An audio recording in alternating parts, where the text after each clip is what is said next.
हिमाचल पंजाब को जोड़ने वाले महत्वपूर्ण चक्की सड़क पुल को दोपहिया वाहनों के लिए खोलने को लेकर आज पुल पर स्थानीय लोगों, पंचायत प्रतिनिधियों, व्यापार मंडल के पदाधिकारियों में धरना प्रदर्शन किया गया। इस अवसर पर आईआरबी कंपनी के सीजीएम हरप्रीत सिंह, एनएचएआई के उप प्रबंधक तुषार सिंह सहित अन्य अधिकारी व पुलिस के अधिकारी व जवान मौजूद रहे। अंतर्राष्ट्रीय मानवाधिकार संघ के सह निदेशक राजेश पठानिया सहित लोगों ने एनएचएआई व प्रशासन से सवाल किया कि चक्की सड़क पुल आम लोगों के लिए क्यों बंद है। अगर इस पुल से कंपनी की छोटी बड़ी गाड़ियां गुजर सकती हैं तो आम लोग, खासकर दोपहिया वाहन चलाने वाले ही क्यों गुजर सकते हैं। सीजीएम हरप्रीत सिंह ने जवाब दिए और पुल की खराब स्थिति के बारे में जानकारी दी। अंतर्राष्ट्रीय मानवाधिकार संघ के सह निदेशक राजेश पठानिया ने बताया कि अगर 15 सितंबर से यह पुल दोपहिया वाहनों के लिए नहीं खुला तो चक्का जाम किया जाएगा।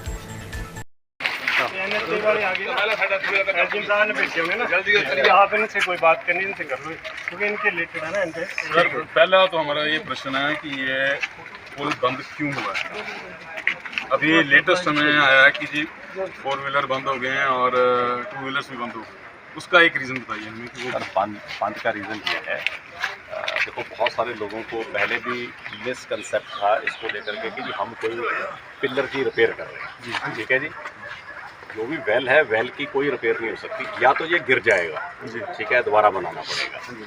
लेकिन हमने इसकी जो लास्ट ईयर फ्लैश फ्लड आया था, फ्लैश फ्लड की वजह से एक डिज़ाइन के अंदर कोई भी आपको स्कावर डेप्थ दे रखी होती है। हमारे डिज़ाइन के अंदर 8.5 मीटर की स्कावर डेप्थ दे रखी थी, वो लास्ट ईयर 12 मीटर पे पहुंच गया।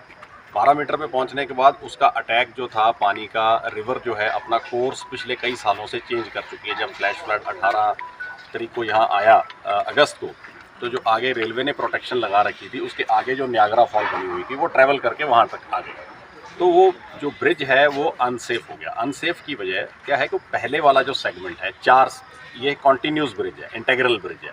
अगर अभी तक नहीं गिरा, इसका रीज़न यही है कि ये कॉन्टीन्यूस ब्रिज है।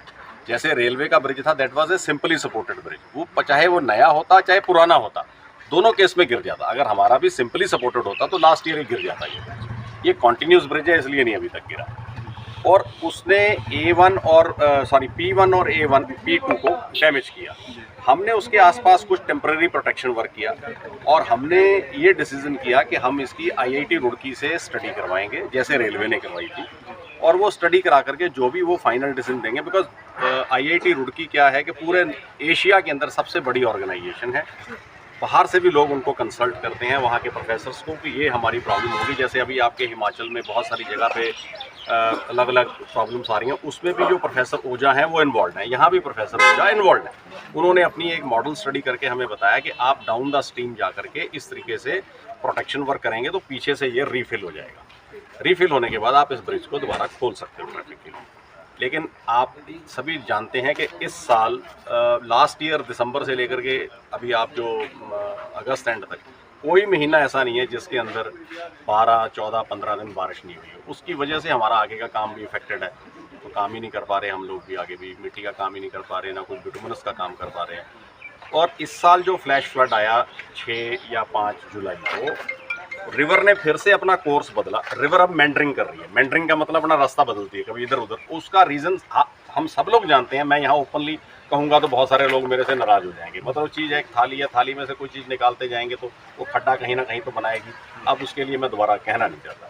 तो ये काम सिविल अथॉरिटी का, उसमें मेरा कोई रोल नहीं है। मेरा तो काम उनको बताना है, क्योंकि मेरा तो एक्सपीरियंस जो है, मैं 36 साल से इस इंडस्ट्री में हूँ। मैंने उनको बता दिया कि ये हो रहा है, आप इसको माने या ना माने। जोलॉजिस्ट हैं वो भी यही बता रहे हैं, जो और एनवायरमेंटलिस्ट हैं वो भी यही बता रहे हैं। तो अब क्या है कि वो रिवर ने इस बार मेंटरिंग किया और वो A1 की तरफ बढ़ गई। A1 क्या है, आप जहाँ खड़े हैं ये A2 है। ये ब्रिज जिस दिन भी गिरेगा 15 सितंबर या 20 सितंबर तक, अगर 2-4 फ्लैश फ्लड और आ गए तो मैं आपसे दावे के साथ ये बात कहता हूँ कि उसकी A1 साइड जो है वो पीछे से पानी घूम जाएगा, वो निकल जाएगी, क्योंकि वो वर्टिकल कट गई है सारी की सारी। और वो वर्टिकल कटने की वजह साथ साथ जो उसकी विंग वॉल है, अगर कोई आदमी विटनेस के तौर पे मेरे साथ चलना चाहता है, मैं नीचे ले चलता हूँ, वो 70 mm इन साइड की तरफ सरक गई है। हमारी सिर्फ मजबूरी यही है कि जो भी आदमी यहाँ से गुजर रहे हैं या कोई गाड़ी गुजर रही है तो इमरजेंसी वाली गाड़ी उसको निकाल रहे हैं। अगर हमें काम करना पड़ता है, हमारी भी इमरजेंसी, हम नीचे से क्रॉस नहीं कर सकते, खाट इतनी गहरी हो गई, हमें भी अपना इक्विपमेंट उधर ले जाना पड़ता है।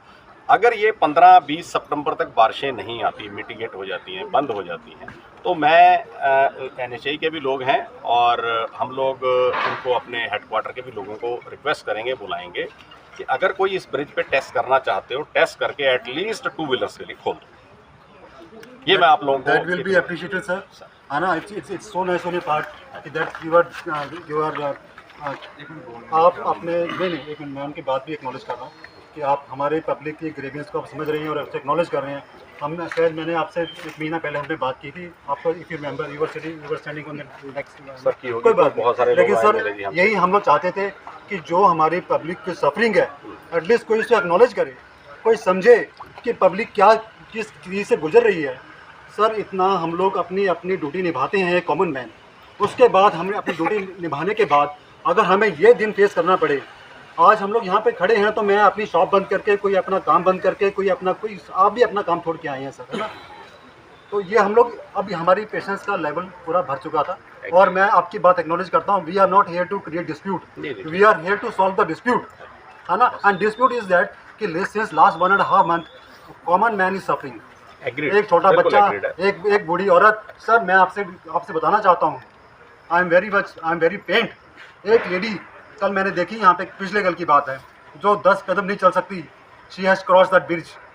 उसने लेडी ने अपनी मोटापे की अपनी जो मैंने आई यूज रॉन्ग वर्ड, उसने अपनी जो फिजिकल हेल्थ है उसके in spite of that she has cross the bridge. और मैं आपकी बात से बड़ा आज मुझे अच्छा लगा बात सुन के कि आप हमारी पब्लिक के ग्रेवियंस को समझ रहे हैं। एक सेकंड के लिए आपको 1 सेकंड के लिए रोकूंगा मैं। देखो ऐसा है, इस ब्रिज के ऊपर से 2 ही गाड़ियां नॉमिनेटेड है ऑफिशियली। एक मेरी कि मुझे भी इमरजेंसी में दाएं बाएं जाना पड़ता है, और आप यकीन करना मैं सबसे पहले आकर के गाड़ी वहाँ रोकता हूँ, पहले रोक करके अपने उसको ब्रिज को देखता हूँ। वहाँ हमने कुछ मार्किंग कर रखी है कि ये कहीं और तो नहीं स्लाइड कर रहा है। और जब मैं इस ब्रिज के ऊपर से अपनी गाड़ी से भी गुजरता हूँ ना, आई आल्सो फील पेन कि सर ऐसा है कि मैं भी आप ही लोगों की फैमिली से हूँ, ऐसे जैसे आपका परिवार है उन्हीं से उठ करके आया हूँ। बस इतना ही फ़र्क है कि मैं इंजीनियर हूँ, मैं आपके यहाँ ड्यूटी करने के लिए आ गया, मेरी ड्यूटी इस प्रोजेक्ट के ऊपर लगी। और तो मेरा रोल है, आई एम गिविंग माई 100% और I am 100% in agreement with you also कि लोगों को जो तकलीफ़ हो रही है ये बहुत ज़्यादा है, क्योंकि लोगों का जो आपस में सांझ है, प्यार है, यहाँ से वहाँ और वहाँ से यहाँ आना जाना बहुत ज़्यादा है। मेरे भी बहुत सारे मित्र हैं। इनफैक्ट मैं जहाँ कॉलोनी में रह रहा हूँ, नीचे कर्नल साहब है, मैं ऊपर रह रहा हूँ। कर्नल साहब कहते हैं हरप्रीत जी देखो ऐसा यार, मेरे बेटे की शादी है, मैंने आज चक्की पुल के ऊपर स्थानीय लोगों ने एक धरना प्रदर्शन किया था, जिसमें ये लोगों की डिमांड थी कि जो चक्की के पुल के ऊपर जो दोपहिया वाहन है उनको नहीं गुजरने दिया जाता। उसी संदर्भ में स्थानीय पंचायत प्रधान, हमारे पूर्व जिला परिषद उदय पठानिया जी, हमारे व्यापार मंडल जसूर के प्रधान राजू जी और यहाँ के स्थानीय उप प्रधान और बहुत सारे लोगों ने, युवाओं ने यहाँ पे इस मुहिम में हिस्सा लिया। और करीब 11 साढ़े 11 बजे यहाँ पे NHAI के अधिकारी, जिनको SDM साहब ने भेजा था, और उन्होंने आकर हमसे बात की और उन्होंने हमें जो पुल की जो यथास्थिति थी उसके बारे में अवगत करवाया। उन्होंने कुछ हमें टेक्निकल पॉइंट बताए कि जो इस वजह से हम लोग पुल को नहीं खोल रहे हैं। तो लोगों का गुस्सा जो था, उन्होंने उनसे तीखे सवाल भी किए।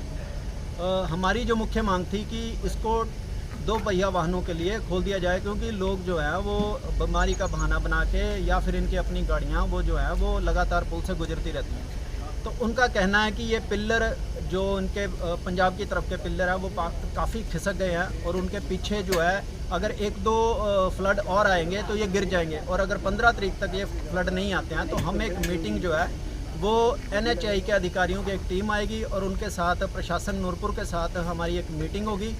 उसके बाद ये डिसाइड किया जाएगा कि इस पुल को शुरू किया जाए या नहीं किया जाए। उनका कहना है कि पुल मजबूत है, कि ये पुल गिर तो नहीं सकता अभी, परंतु अगर इसके आगे अब जो फ्लड हैं वो ना आए तो हमारी प्रशासन को और NHAI को हमारी ये डिमांड भी और चेतावनी भी है कि 15 तारीख तक जो लोग हैं वो इंतज़ार कर रहे हैं। हमने आपकी बात बड़े प्यार से मान ली है और अगर 15 तारीख के बाद इस पुल के लिए हमारे दोपहिया वाहन अगर आपने इसके लिए नहीं खोले तो ये हम इसके लिए फिर चक्का जाम करेंगे और उसकी जिम्मेदारी आपकी होगी, क्योंकि 1 साल से ऊपर हो गया और ये चक्की का जो पुल है इसको अनसेफ घोषित करके आप लोगों की जन भावनाओं के साथ खेल नहीं सकते। मेरा बस इतना ही कहना, धन्यवाद। सर इसका सल्यूशन ये है कि जो आम पब्लिक है जो पिछले काफ़ी समय से परेशान है, ब्रिज जो बंद है, ब्रिज बंद का रीज़न भी आप लोगों को मालूम है कि 6 जुलाई को जो फ्लैश फ्लड आया उसकी वजह से जो फ्लैश फ्लड ने जो सारा जो अपना अटैक है वो B1 और A1 की तरफ डाइवर्ट हो गया। उससे वो जो पिलर हैं वो काफ़ी नेकेड हो गए और ज़्यादा, और उनकी विंग वॉल जो है काफ़ी डेंजरस कंडीशन में हो गई थी, किसी भी टाइम कोलैप्स कर सकती है, अभी भी कर सकती है कोलैप्स, क्योंकि वो वर्टिकली कट गई है। तो उसको प्रोटेक्ट भी किया हमने, और जो फाइनल रिपोर्ट इन्होंने सबमिट करी थी रुड़की ने, उसका काम अभी चल रहा है। तो अभी जो आज डिसीजन यही हुआ कि जो टू व्हीलर्स के लिए लोग चाहते हैं कि उसको खोल दिया जाए, तो हमने 15 सितंबर को मीटिंग के लिए रिक्वेस्ट की है कि 15 सितंबर को मीटिंग करेंगे। उसमें अगर कोई और डैमेज नहीं होता ब्रिज को, तो एटलीस्ट टू व्हीलर के लिए सबकी कंसेंट लेकर के, जिसमें NHAI प्राइम रोल में है, तो या तो डे के लिए या किसी पर्टिकुलर एक टाइम के लिए सवेरे 2-3 घंटे, इवनिंग 2-3 घंटे टू व्हीलर दे देंगे। और बाकी जैसे जैसे हमारा जो नीचे परमानेंट वर्क है, प्रोटेक्शन वर्क जो IIT रुड़की और CST है, वो कंप्लीट होने के बाद तो फिर एक फाइनल टेस्टिंग ब्रिज की करने के बाद इसे दिव्य हिमाचल टीवी के लिए नूरपुर से बलजीत चंबियाल की रिपोर्ट।